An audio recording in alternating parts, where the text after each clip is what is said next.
Hi guys, quick update lang tayo dito for the price action nitong si BTC Bali. Raw video na lang ito. Nandito tayo ngayon sa 5 minutes time frame. Mamaya turn natin ito into 4 minutes and papunta sa daily. Share ko din itong pinaka pattern na ito or itong charts na ito, which is I shared this already during Bitbulaga guys. No? So share ko ito dito as well as ano nga ba yung pinaka price action, yung other insights like the ideal buy and sell. So discuss natin yan dito sa video natin today. Pero bago tayo dito magsimula, kung hindi nyo pa na-like itong video na ito, please like this video first. Subscribe nyo yung YouTube channel natin. Turn all the bell icon para ma-notify kayo dito sa mga updates natin na ginagawa sa ating YouTube channel guys. No? So, punta muna tayo dito guys. Sa application na gamit natin, ito pwede nyong puntahan. And you can add multiple indicators dito guys. No? Na for free lang. Right now, meron akong stochastic tapos volume. Yan lang yung kailangan ko sa 4 hours time frame. Malaking factors din guys yung experience dito sa trading. No? So, pwede nyong puntahan itong application na ito. Nasa description ng video na ito or pwede nyong i-scan yung QR code na yan na lumalabas sa screen.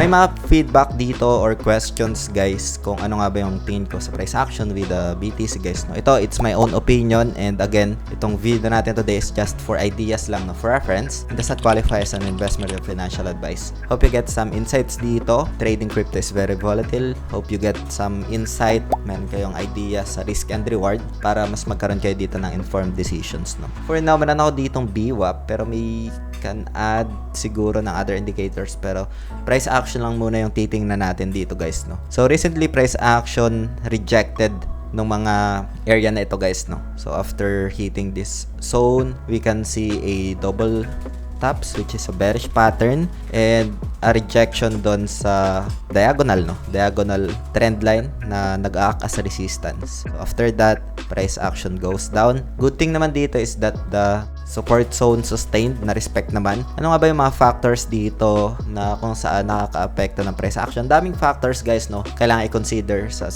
presyo ng isang asset, especially BTC or crypto, like demand and supply, trade war. Yan, recently we're in the US. Trump imposed ng tariff and that's like tax imports, no? So, yan yung isa sa mga naging factors din, nagkaroon ng pagbagsak ng presyo. Pero bago pa nagkaroon ng ganyang update guys, we can see a bearish double top sa dito guys, and that's a bearish pattern. And then yung pag-reject dito sa area ng 108.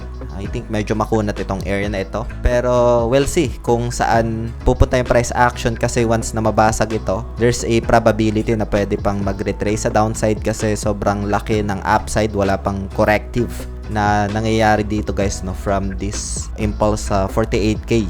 Sobrang laki niyan guys, no? Or kahit maybe we can consider 66 start ng impulse and kailangan niya mag-correct dyan kahit 0.5 or 0.618, no? Pero if malakas din talaga yung momentum, ayan, around maybe 83k territory, no? Kasi isa sa mga behavior ng price action is that if ever na nagkakaroon siya dito ng pag-angat tapos retracement, mas mataas yung upside if ever na mag-correct yung price action guys, no? So isa ito sa tinitingnan natin dito na probability sa downside, a healthy corrective para mas umakyat pa yung price action. So upside scenario naman natin dito guys ay usually use nung extension, no? Feb extension, like punta tayo dito. Tapos hanapin lang natin dito yung Feb base extension. I'll measure siguro dito from start ng impulse hanggang sa corrective. Currently yung corrective niya is sitting sa 89k territory, no? Pero assuming na magkaroon ito ng retracement around 83k territory, if ever na mahit niya yan, I think instant yung pullback dito kasi there's a high volatile or may volume dito sa area na to. Merong pinaka demand zone dito guys, no? So if ever na mag-retrace within this area, assuming guys, no, again, this is just a probability, no? So if ever na mag-retrace within this area, pwede nating kunin yung next leg doon sa upside, which is 1.618. That's around 150k territory guys, no? So yan yung isa sa mga tinitingnan ko na probability for the price action nitong si BTC. Right now, mas marami yung nasa labas or may self custody. Mas maliit yung volume ngayon sa exchange guys, no? If ever na mabasag itong 108, magkakaroon yan ng mahabang week, no? maybe next leg ng pinaka-resistance dyan, 118, 120. And if ever na mabasag yung area na yan, is that potentially mahit niya tong zone na ito guys, no? Mamaya i-check natin kung saang phase na tayo ito ng market cycle ng ayan, discuss natin yan. Pero right now, ito yung isa sa mga nakikita ko na probabilities for the price action ni BTC, no? So we need healthy correction like within this area para makuha natin yung mas malaking upside guys, no? So right now, maraming mga nagpapanik ngayon guys. So maybe mga nakabili dito. For me, hindi ideal itong zone na to for the buying guys, no? Punta na tayo dito sa ating pinaka-chart. Yung pinaka-buying natin is like on this accumulation zone. Sa gitna ng halving guys, no? We're in, I think, 30k territory. Pero itong accumulation zone na ito guys is like, I think, nasa 20 territory ito. Around this area, nagko-consolidate itong price action within this area, no? So, nasa na nga ba tayo dito? Based dito guys, ginawa kong pinaka price action trajectory. It's better guys na magkaroon ng meron kang plan, no? Isa sa pinaka-importante kasi kung walang pinaka-plans, hindi mo alam yung trajectory, mas maliligaw ka. Ito isa sa mga ginawa ko and I think na-share ko ito sa inyo na rin for the past couple of years. And sa Bitbulacan, na-share ko din ito. Sa Bitpinas, nung nasa reaccumulation pa lang and I discussed this one. So, ito, I'll acknowledge this one doon sa next chart natin guys. We're in ito. So, right now, nasa parabolic move tayo guys. No, we're in, ito yung year na kung saan ito, 2025. Ito yung pinaka-year na kung saan tumataas yung price action or maybe the sell year na guys, as we can see ito. So normally nangyayari yung all-time highs, ito yung mga legends ng all-time highs guys, ito is that quarter 4, no, which is around bare months. So November usually yan, December around that zone, no. We can also observe that this one is like I think November, December. Nagkaroon lang siya dito ng pag-akyat nitong January pero na-reject din. Pero as per on-chain data, ayan, as per on-chain data ito, quarter 4 ng taon, no, nagkakaroon ng all-time highs pag-angat ng presyo. Pero this one is like we are on the parabolic move na, which is 1 year. Next phase dyan ng cycle guys is drawdown. It takes 1 year as well. Recovery 2 years guys, no, as we observe dito sa ating shinare na insights. This is like credits to rational root. I can see a nice presentation reaction dito ng price action. So right now, nandito tayo within this area, itong zone na ito.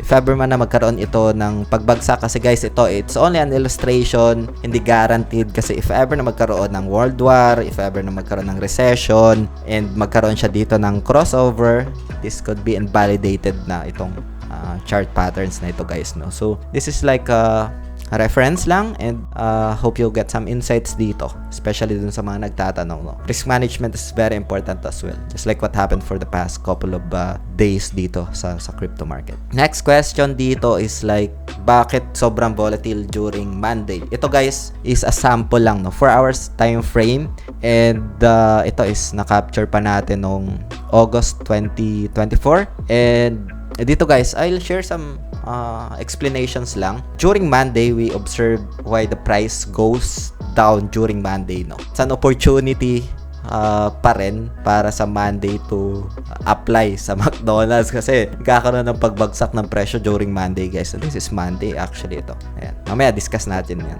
Dito guys, isa sa mga reason kung bakit nagkakaroon ng pagbagsak ng presyo is that meron ditong lower liquidity, no. If mag-close yung market sa US, normally walang volume every weekend guys, no. So early Monday mornings, I think basta Monday, no, within that day, they tend to have low liquidity in many markets. As the weekend wraps up, the trades gradually return, leading to greater volatility and often brief declines. Marami tayong mga nakita na pagbagsak ng presyo. Institutions sometimes take advantage of this low liquidity to trigger price moves guys, no. The ideal strategy ito, somehow tayo nagbebenta tayo if ever na bumabagsak, no. Pero yung ginagawa ng institutions, they tend to DCA as we observe dito sa zone na ito. If we observe recently, nagkaroon na pagbagsak ng presyo, ang dami nag-panic sell, daming na-liquidate, pero institutions tend to reaccumulate within that area.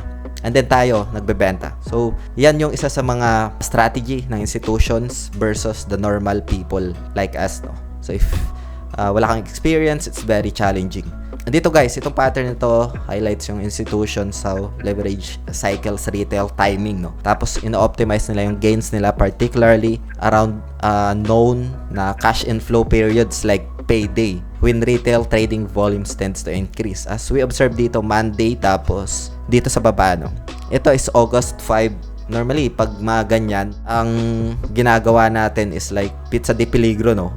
Meron tayong kailangang panggastosan, meron tayong crypto. Whatever na price ng holdings mo, bebenta mo na lang para panggamit mo for your like daily expenses, guys. Dito guys, pinapakita dito kung ano yung strategy, how to think dito. Like an institutions. Institutions tend to wait like Monday sell-off and then the DCAs, no? Monday, low liquidity timing. And tayo naman, payday, since meron tayong pera, what our mindset, ginagawa natin dito is, they tend to buy, no? Without knowing kung ano nga ba yung nangyayari. During that time, that's the time naman na yung institutions have the opportunity to sell, no? Habang bumibili tayo. Kasi nakabili sila dito sa zone na ito, which is, I think, this is Monday sell-off, no? And mid-month payday demand, since Bitcoin often sees an increase in buying around payday, capturing price peaks fueled by fresh retail demand. This strategy could help maximize returns if buying pressure drives the price up temporarily. We can see na pagpasok nung 12, 13, 14, dyan nagpa-pile up yung price action. Dyan umaangat yung price action. Pero during that time, guys, wala pa tayong sahod. So, yung naging mindset natin, guys, umaangat na yung price action. Sige, pag sumahod ako, that's the time na pwede akong bumili. So, without knowing na institutions is ready na to exit their positions, no? Yun, isa sa mga mindset ng institutions. So, the reason behind this one, guys, is to be patient, no? Saan nga ba yung ideal DCAs? Risk management is very important as well. Like, for example, you think that the Monday is a good month or good day, like a first month Monday is like good opportunity to accumulate or to DCA. So, mga ganong mindset. Wag mag-all-in kagad if you have payday, if you like have money, and if you are willing to wait, that's very important as well, no? Patience is very important in trading, and this is like sample only. You can cross-validate pa rin, guys, sa end ninyo, no? So, yun. Hope you get some insights dito, price action with the BTC. Ano yung, or nasang structure na tayo ngayon. Like we discussed this Fourier spiral BTC cycle, as well as itong trajectory ng price action, guys, no? So, yun. Hope you get some insights dito, guys. And kung meron pa kayong mga questions, feel free to comment lang sa comment section ng video na ito. Maraming salamat ulit sa panunood. Ingat tayong lahat. Peace out. Bye for now.